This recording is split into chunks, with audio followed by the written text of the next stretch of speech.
Hello viewers and welcome to another episode for today. I'm William Abba and I'm here to give you detailed information about what is happening in the world at large. Heading to the news of today, we says fuel scarcity. Nigerians resort to trekking as petrol now sells for 1,000 per litre. Now the news in details. Nigerians have resorted to trekking as fuel scarcity in the Federal Capital Territory (FCT) bites harder. Daily Post recalls that the Nigerian Midstream and Downstream Petroleum Regulatory Agency, Mr. Farouk Ahmed, had assured Nigerians of adequate fuel supplies following claims that the petrol with high methanol has been withdrawn from the public. However, that seems not to be the case as the shortage of petrol in Abuja has worsened. When Daily Post took a trip around the FCT, workers were seen stranded at bus stops with fewer cars on the road. Many resorted to trekking to their destinations, seeing that many public transport providers are trapped in the filling stations waiting to get fuel. In some areas of Abuja, fuel is sold in black market at the rate of 400 to 1,000 per litre. The fuel crisis has also affected the cost of transportation, has doubled around every district of the city. On Tuesday, there were long queues at AYM Shafa filling station. Keke and cab drivers were all in the queues waiting for the non-existent fuel. Speaking with Daily Post correspondent, a worker identified as Joshua said, "I don't know what the government is doing because this fuel situation is becoming worse. I got home 9 p.m. on Monday because of lack of transportation. I had to trek to Bega and then hustle to get a cab to my destination at doubled price." He urged the government to repair refineries in the country to salvage the situations as Nigerians are suffering. Another commuter, Tourist, told our correspondent that she left her house at 6:30 a.m. and was still at the bus stop at 8 a.m., lamenting that she trekked from Jiwoyi to Karu. One cab driver, Mr. David, who commutes from Apple Bridge, said it is difficult for taxi drivers, adding that they have to queue at filling stations for hours before they get fuel. They even lamented that some filling stations have refused to fill the tanks of customers to ensure the limited product reaches everybody. This fuel scarcity in Abuja is a serious problem.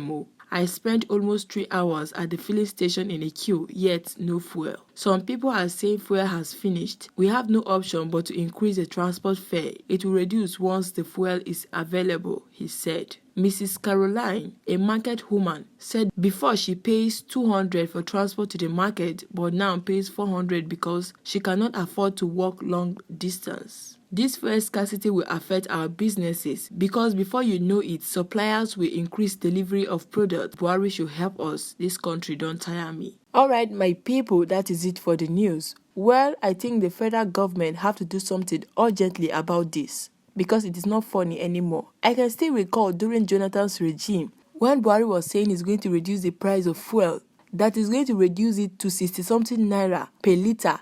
But what is happening now? I can't just understand. My people, I can still recall during Buhari campaign when he was busy saying different things. He's going to bring about fuel subsidy, he's going to reduce the price of fuel, this and that, he's going to make road, water will be free, light. None of them have not even accomplished even one.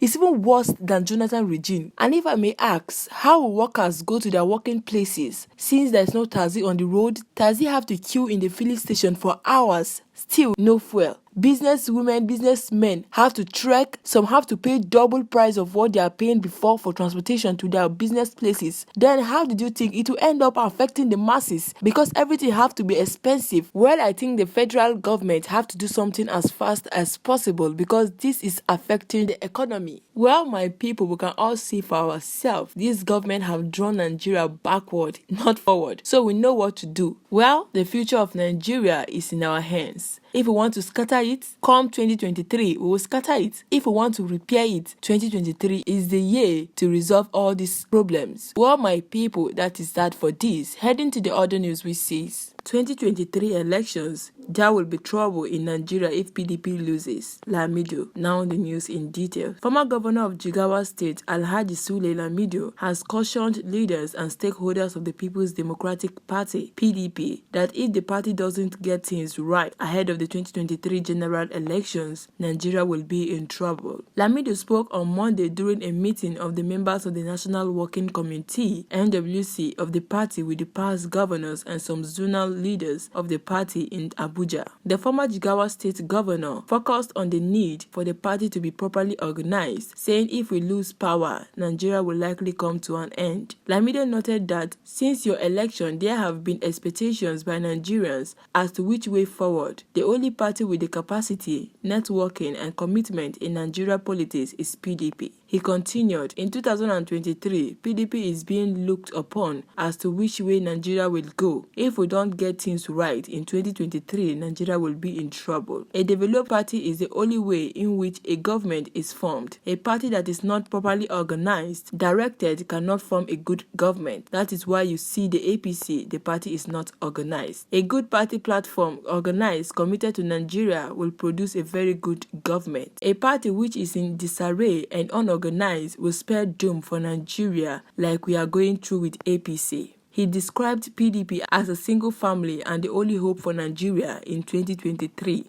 In his remark, the national chairman of the PDP, Eyochia Ayo, tasked past governors of the party and other leaders to help bring their colleagues and other chieftains who have left in anger back to the party's fold. Ayo described PDP as the only party truly owned by the people and which will not fall apart no matter who leaves. The PDP national chairman, while speaking at the meeting, said, "The first task I will give you, the former governors, immediately is to reach out to other of your colleagues who have benefited from this party enormously and abandoned the party. Where they are, we know. We are not happy. Some of them are grumbling in silence. Kindly reach out to them and bring them back home," he said. Ayo continued, "We still regard them as our prodigal children. When they come, they will receive them and they will continue to help to build the party. And you who have interacted with them in the Governors Forum and other fora are the best people who can reach out to your colleagues to bring them back home." Alright, my people, that is it for the news. Well, I don't see anything good coming from these two parties, both APC and PDP. I think Nigeria is far better without them. We need a new party. People that still have the country at heart, not people that kept on revolving power within themselves, looting Nigerian money. That's the only aim of them coming for presidency. We need capable hands. We need people that have this country at heart. We are tired of people that decide to send this country backward for their own selfish benefit, while the masses are suffering in silence. The rich ones are just getting richer. We are tired of all these things, so we need a new party entirely to come and rule us. Well, my people, that is that for today. We don't know your thoughts and opinion. We'd love you to share it with us at the comment section below. In case you haven't subscribed, we'd love you to do so. Please click on the subscribe button below and click on the bell by the side so that whenever we drop our content, you'll be the first person to get notified. Thanks for staying tuned to this very last moment, and God continue to bless you.